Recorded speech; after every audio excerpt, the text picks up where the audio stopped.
At the 8th Democratic presidential primary debate, Pete Buttigieg was given a fastball right down the middle. And did he knock it out of the park? No, he refused to call out Joe Biden's corruption. Here's how it went. Thank you, Mr. Steyer. Impeachment is, of course, over, but Republicans in Congress have already started investigating Vice President Biden's son, Hunter. Mayor Buttigieg, do you think that there's a danger for the Democratic Party to nominate a candidate who is still under the threat of investigation? No, and we're not going to let them change the subject. This is not about Hunter Biden or Vice President Biden or any Biden. This is about an abuse of power by the president. Look, the vice president and I and all of us are competing, but we've got to draw a line here. And to be the kind of president, to be the kind of human being who would seek to turn someone against his own son, who would seek to weaponize a son against his own father, is an unbelievably dishonorable thing that is just one more example of why we as a party have to be completely united in doing whatever it takes at the end of the day to make sure that this president does not get a second term. So there you have it. Now, doesn't call out Joe Biden for anything.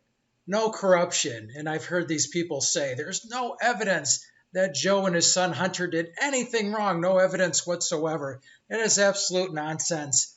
And then brings up this president is pitting a father against his son. How dare he? Now, this is just a lost opportunity and I think ridiculous for people that aren't Democratic Party zealots, that just aren't going to see anything. They're not going to smell anything that stinks no matter what. Those are the people clapping. But for the people that understand, if you're saying that that nothing happened, this is normal, there's no evidence, well, it seems like that's not true. Somebody making $84,000 a month, not knowing anything and not doing anything, is not normal.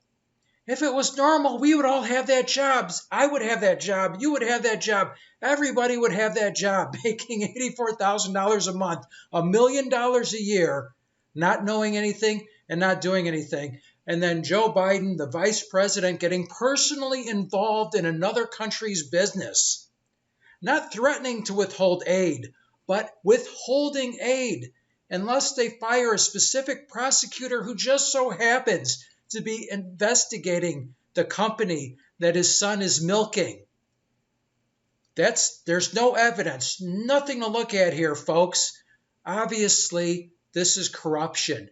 And Pete Buttigieg, he could have done it both ways. He could have said, look, this is a diversion from Donald Trump's corruption. Okay, great. Hit Trump.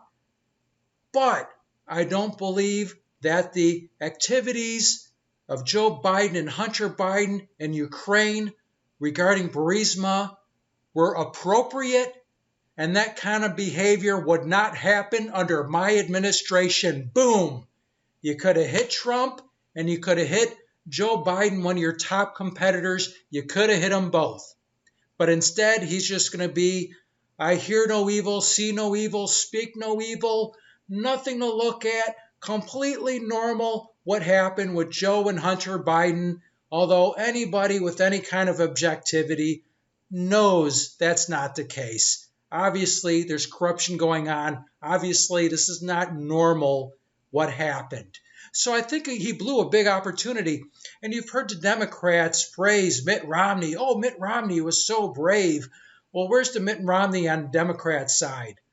We're the ones to call out the corruption of the Bidens. Nobody. And the thing is, I think a lot of American people, when it comes to the impeachment, they're kind of looking at it this way.